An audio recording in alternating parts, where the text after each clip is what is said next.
Welcome to the Promise Academy guys. आज हमारा lecture number 2 है, जैसे कि आप अपनी स्क्रीन पे देख सकते हो।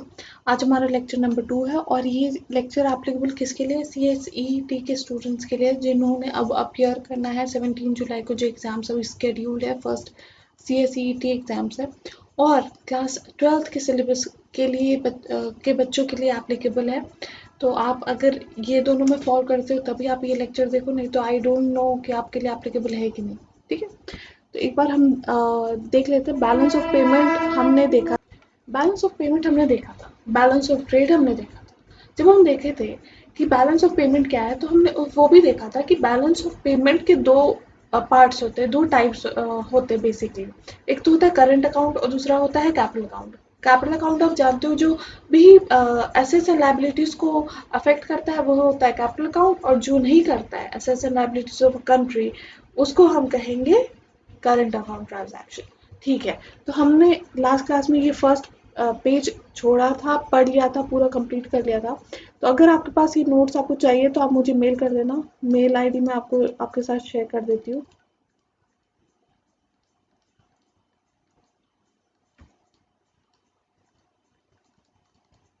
ठीक है, ये मेल आईडी पे आप मेल करो, आपको तुरंत सारे नोट्स अवेलेबल हो जाएंगे।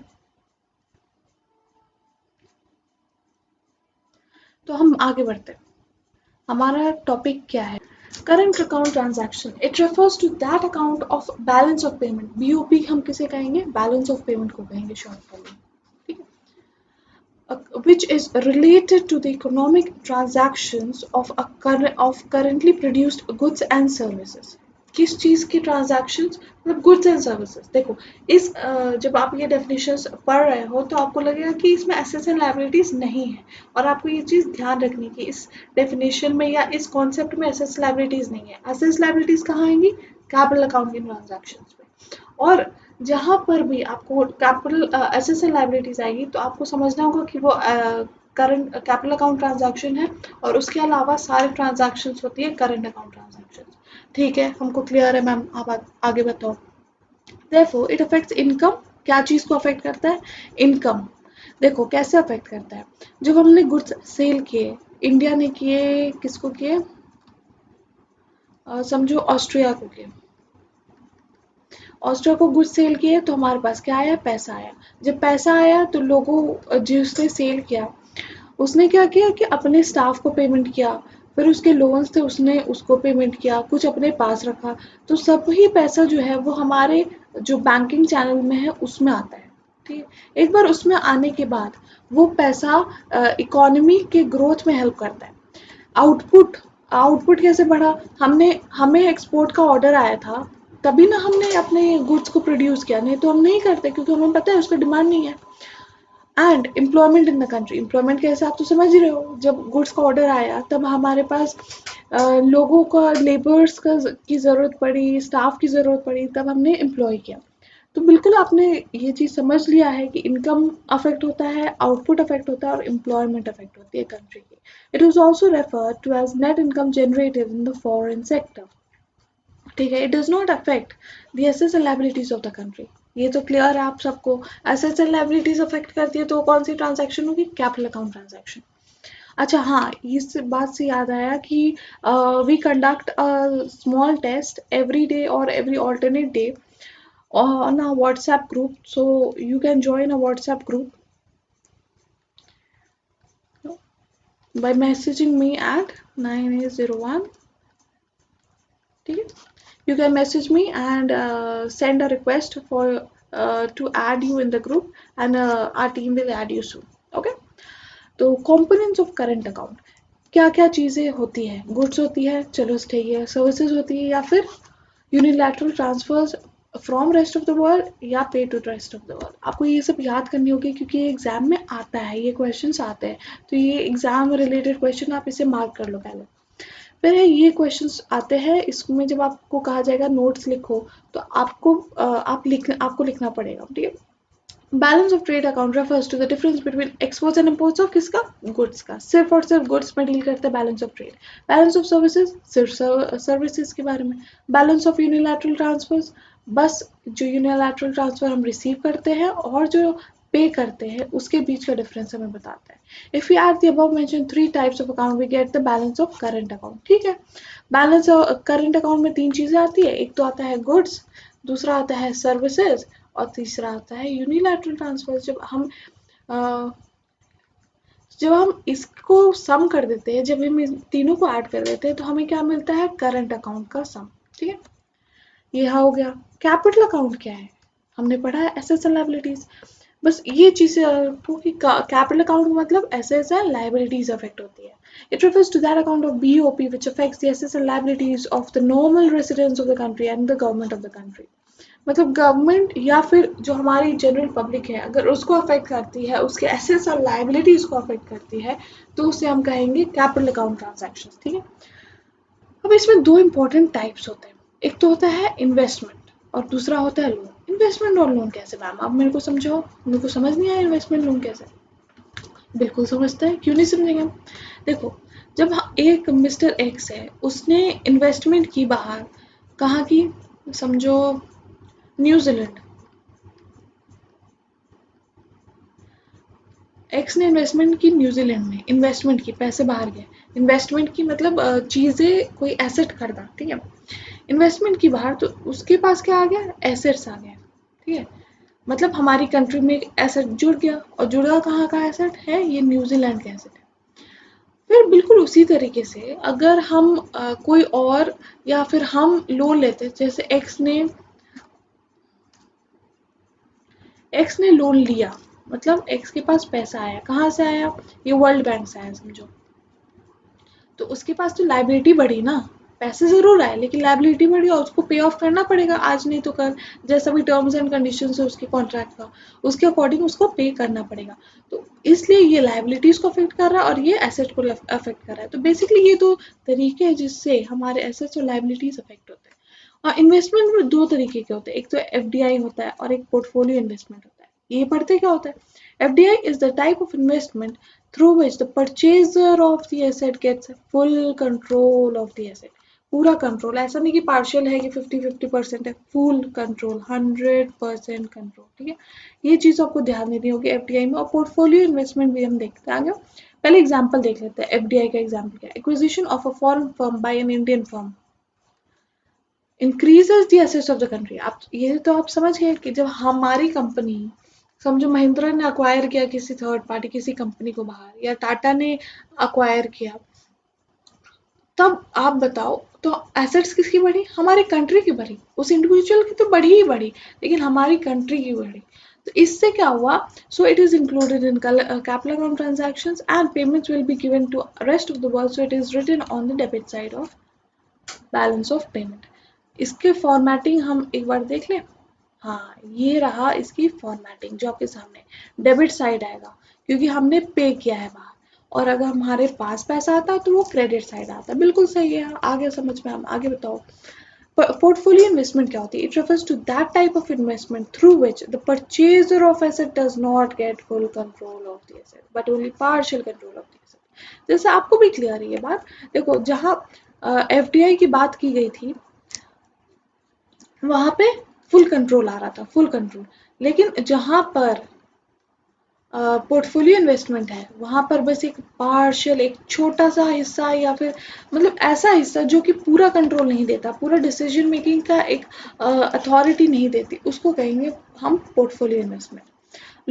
लोन अफेक्ट्स द लायबिलिटीज, जैसे हमने एग्जांपल पढ़ा है।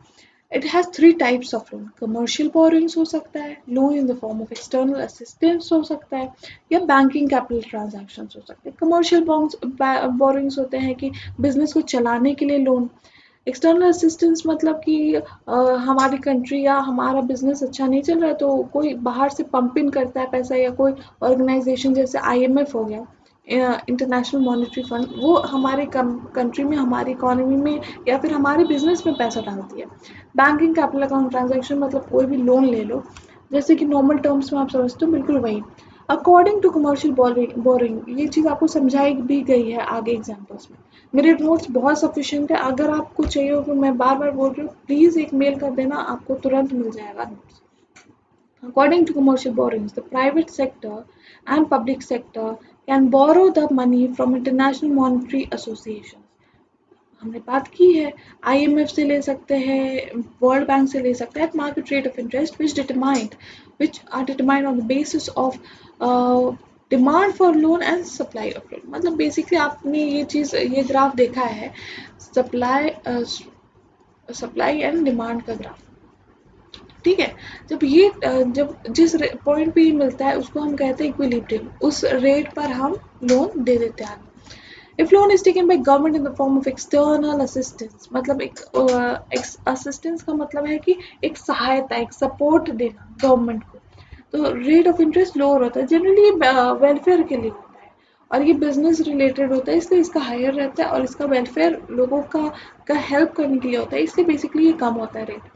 Banking capital account transactions refer to the foreign currency transaction, foreign exchange transactions and investment in foreign exchange of security by commercial banks of India and other monetary institutions। ये basically दो banks के बीच में कोई transaction हो रही है, ठीक है, उसके बारे में डील करता है। नहीं तो दो पब्लिक फाइनेंशियल इंस्टीट्यूशन के बारे में आपने सुना होगा, PFI, उसके बारे में होता है। नहीं तो जैसे NBFC, जैसे फॉर एग्जांपल आप ले लो, गोल्ड लोन का कोई स्कीम होता है जिसका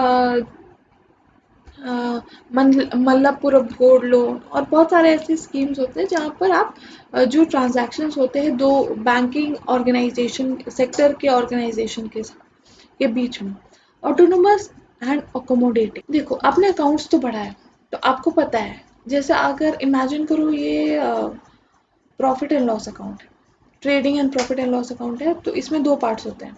एक होता है इसमें ग्रॉस प्रॉफिट निकलता है, उसके नीचे आपको नेट प्रॉफिट निकलता है, बिल्कुल उसी कॉन्सेप्ट पर बेस्ड है। Autonomous and accommodating transactions. Autonomous क्या होते हैं, ये अबव द लाइन होते हैं, ये अपने आप होते रहते हैं, लेकिन जो लास्ट में बैलेंस मिलता है ना, उसको मैच करने के लिए जो ट्रांजैक्शंस होते हैं उसको कहते हैं अकोमोडेटिंग ट्रांजैक्शंस। जैसे कि हम अभी रीड करते हैं तब हम समझेंगे क्या है क्या नहीं। Those transactions or items between residents of the country and rest of the world, ठीक है, बाकी लोगों के बीच में, which are independent of countries BOP, जिससे BOP से कोई लेना देना नहीं है, बस वो होते रहती है। ऑटोनोमस बोला जाता है उनको, ट्रांजैक्शंस या items. Such transactions are done for some economic motive, कोई भी इकोनॉमिक मोटिव हो सकता है, प्रॉफिट मैक्सिमाइजेशन करना हो, they are called above the line items and such transactions take place in current account as well as capital account. दोनों तरह के ट्रांजैक्शंस हो सकते हैं, और आपको याद होगा अबव द लाइन मतलब ये हो गया ट्रेडिंग अकाउंट, ये हो गया PNL। तो ये अबव द लाइन, इस लाइन, ये जो लाइन है ना हमारा, जिससे कलर चेंज करते हैं, जब ये लाइन का ट्रांजैक्शन है ना, उससे ऊपर जो भी ट्रांजैक्शन होंगे उनको ऑटोनोमस कहा जाएगा, इसलिए उसको अबव द लाइन भी कहा जाता है, और नहीं तो उसको अकोमोडेटिंग ट्रांजैक्शंस कहा जाएगा। तो अकोमोडेटिंग का भी हम मीनिंग एक बार देख लेते हैं। Accommodating transactions are those transactions which are done purposefully for the maintenance of BOP identity are called accommodating transactions। मतलब बस उसका एक ही काम है, वो है डेबिट को इक्वल करना है क्रेडिट से, उसके अलावा उसका और कोई काम नहीं है ट्रांजैक्शंस का। ठीक, ये भी हम समझ गए मैम। आगे बताओ आप, इसको हम जैसे उसको हम अबव द लाइन कह रहे थे, इसको हम बिलो द लाइन कहेंगे, और ये सिर्फ और सिर्फ ट्रांजैक्शन कैपिटल अकाउंट में ही होंगी, करंट अकाउंट में नहीं होंगी। इफ एग्जांपल ले लेते समझते हैं। इफ डेबिट ऑफ BOP, हमने देखा है डेबिट,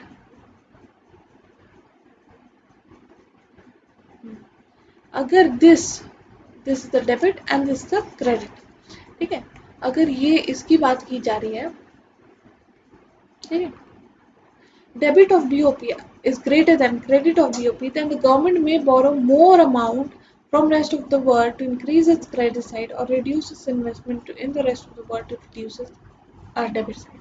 ये basically balancing transactions होती है कि जो या तो अगर डेबिट साइड बड़ा है तो उसमें क्या करती है, और पैसा ले लेती है गवर्नमेंट बाहर से, ताकि ये और ये इक्वल हो जाए। लेकिन अगर क्रेडिट साइड बड़ा है, क्रेडिट साइड के आइटम्स तो आप जानते हो, तो अगर वो साइड बड़ा है तो उसमें हम जो इन्वेस्टमेंट्स हमने ऑलरेडी पैसा बाहर डाला हुआ है उसको वापस सेल कर देते हैं और हमारे कंट्री में पैसा आ जाता है।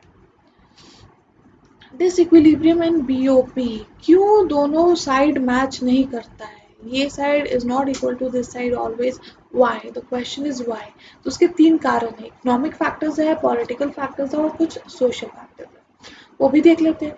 Economical factors include Economical factors include in the process of development, sometimes a country may have to import capital goods and there are other inputs. In this situation, imports may exceed exports leading to disequilibrium in EUP. ये क्या कहना चाहते हैं? देखो कई बार क्या होता है ना, जब आप कंट्री को स्टैब्लिश करना चाहते हो तो उस समय जो खर्चे होते हैं, फॉर एग्जांपल ये आप कंट्री के लेवल में ना सोच के ये सोचो कि अगर आपको एक फैक्ट्री स्टैब्लिश करनी है तो पहले आपको फैक्ट्री सेटअप करने में जो खर्चा होता है बहुत मोटा खर्चा होता है, वही सबसे ज़्यादा खर्चा होता है। उसको चलाना इज नॉट सो कॉस्टली क्योंकि वहाँ फंड फ्लो होता है, इनफ्लो आता है। अब चीज़ें को बेचते हो तो पैसे भी आते हैं, कहीं आपको खर्चा भी होता है, तो वो आते जाते रहते हैं, तो वो बैलेंस हो जाता है। लेकिन जब आप सेटअप करते हो ना, सिर्फ आपके पैसे खर्च होते हैं उस समय, जो शुरुआती दौर होता है। इसलिए वो वही बात की गई है, जब एक कंट्री स्टैब्लिश हो रही है तो उसमें हमको बाहर से जो मशीन्स है, हैवी मशीनरी होती है, बहुत कॉस्टली मशीनरी होती है, उसको मंगाना पड़ता है। उसकी वजह से हमारे ये जो है ना वो ऊपर नीचे हो जाता है, या बहुत ज़्यादा महंगाई है आपके यहाँ, या पॉपुलेशन ग्रोथ है, तो उसकी वजह से भी हो सकता है कि आपकी डिमांड्स बहुत ज़्यादा है, पॉपुलेशन डिमांड करती है चीज़ों को और आपकी चीज़ें मिलनी चाहिए। Frequent changes in foreign trade policy due to political instability leads to increase in outflow of foreign exchange and decrease in inflow. मतलब कि अगर फॉरेन पॉलिसी ऐसी कर दी जाए कि जो हमारे इन्वेस्टर्स हैं वो इन्वेस्ट ही ना करना चाहें हमारी कंट्री में, तो उस केस में क्या होगा कि हमारे से सिर्फ बाहर, क्योंकि हम ऐसा तो नहीं है कि जब आप आपसे बाहर से पैसा नहीं आ रहा तो अंदर से भी जाना बंद हो जाएगा, क्योंकि उस समय भी आपको चीज़ों की ज़रूरत पड़ेगी, दूसरी कंट्री से आप इम्पोर्ट कर रहे होगे। तो इम्पोर्ट तो हो रहा है, मतलब पैसे बाहर जा रहे हैं, हम चीज़ ला रहे हैं, पैसे बाहर जा रहे हैं, लेकिन पैसे तो जो बाहर से पैसे हैं, बाहर का जो फॉरेन एक्सचेंज है, हमारा डॉलर्स है, वो अंदर आने का तो कोई सोर्स नहीं है। तो उस केस में भी डिस्ट्रप्शन हो सकता है, हमारा जो बैलेंस ऑफ पेमेंट है वो मैच नहीं कर सकता है। ठीक है, फिर सोशल और तीसरा सेकेंड पॉइंट हमारा क्या था, policy, popular policies to attract voters. Basically जो पार्टीज होती है पावर में, वो कई बार क्या करती है कि बस अपने वोटरों को लुभाने के लिए वो ऐसे ऐसे चेंजेस करते रहती है, जिसकी वजह से एक स्टेबिलिटी नहीं आती। और जो इन्वेस्टर्स है उस कंट्री में बिल्कुल इन्वेस्ट नहीं करना चाहते जहाँ पर स्टेबिलिटी ना हो, क्योंकि उनको पता नहीं होता, उनके माइंड में हमेशा एक कन्फ्यूजन रहता है, एक डिलेमा रहता है कि क्या उनका जो इन्वेस्ट किया गया पैसा वो वापस आएगा भी कि नहीं, या डूब ना जाए। उस सिचुएशन में कोई भी इन्वेस्टर, आप हो हम हो, कोई भी उस कंट्री में पैसा नहीं डालना चाहेगा। There are social factors, change in taste and preferences of the people due to which demand for imported goods exceed in export goods, that gives rise to disequilibrium in BOP। ये क्या कहना चाहता है? देखो जैसे आजकल का कॉल चल रहा है कि वोकल फॉर लोकल, इसका मतलब क्या होता है कि जो हमारे देश में बनी हुई चीज़ें, यहाँ देश की बात की जा रही है, ये नहीं कहा जा रहा है कि आप बाहर की कंपनियों की चीज़ों को मत लो। बहुत लोग इस चीज़ में कंफ्यूज हो जा रहे हैं और वो सोच रहे हैं कि सिर्फ हमारे देश की, जो हमारे लोग हैं, हमारे जो इंडिया की कंपनीज है वह उसी से सामान लेना है। ऐसा बिल्कुल नहीं है, ये कॉन्सेप्ट है इंडिया में बनाओ, इंडिया को स्वदेशी बनाओ। जैसे सिचुएशन हमारा कोविड-19 का आ गया था, तो अचानक से बहुत ज़्यादा हम रिलायबिलिटी हमारी जो हो चुकी थी चाइना पर, उसको कम किया जा रहा है उस चीज़ को, कि अगर ऐसा वॉर लाइक सिचुएशन हो जाए और फिर भी हमारे देश के लोगों को वहाँ की चीज़ें चाहिए, तो हम वॉर नहीं अफोर्ड कर पाएंगे वैसी कंट्रीज़ के साथ। तो इसीलिए सोशल फैक्टर्स, अगर लोगों को बस ये अच्छा लगे कि भाई हमको देश का की चीज़ें, जैसे हमारे यहाँ खादी होते हैं, तो कई लोग होते हैं कि मेरे को खादी वादी का कोई इंटरेस्ट नहीं है, मेरे को तो सिर्फ बाहर की कंपनीज और बाहर की कंपनीज जैसे नाइकी, शायद अगर मैं गलत नहीं हूँ तो वो सब कंपनीज में ही के चीज़ों को लोगों को इंटरेस्ट होता है, उनको घर अपने देश की बनी हुई चीज़ों में इंटरेस्ट नहीं होता। ठीक है, और फिर demonstration effect, sometimes people try to imitate the living of the countries and due to which the imports exceed exports. हम लोग कई बार, ये मेंटालिटी आज भी है हमारे देश में है, कि कई बार हम कोशिश करते हैं कि हम वेस्ट की कॉपी करें, जो वेस्ट में हो रहा है, चाहे वो रहने सहने या फिर खाने पीने कोई भी जो कल्चर है हम ट्राई करते हैं कि हम वो अडॉप्ट करें। ये ज़रूरी नहीं है कि आपको डेवलप होने के लिए हम वो उस जो वेस्ट कल्चर है उसी को अडॉप्ट करना पड़ेगा, ऐसा बिल्कुल नहीं है। हम अपनी डेवलपमेंट कर सकते हैं विद हमारी जो कल्चर है जो हम लेकर आज से इतने सालों से लेकर आ रहे हैं, हमारी जो हेरिटेज है उसको साथ लेकर भी वो चीज़ कर सकते हैं। तो वही चीज़ की बात यहाँ की गई है और इन सब की वजह से डिसइक्विलिब्रियम आता है। तो इस लेक्चर में हम यही करेंगे, बाकी दूसरे लेक्चर में मिलेंगे। सी यू, बाय बाय।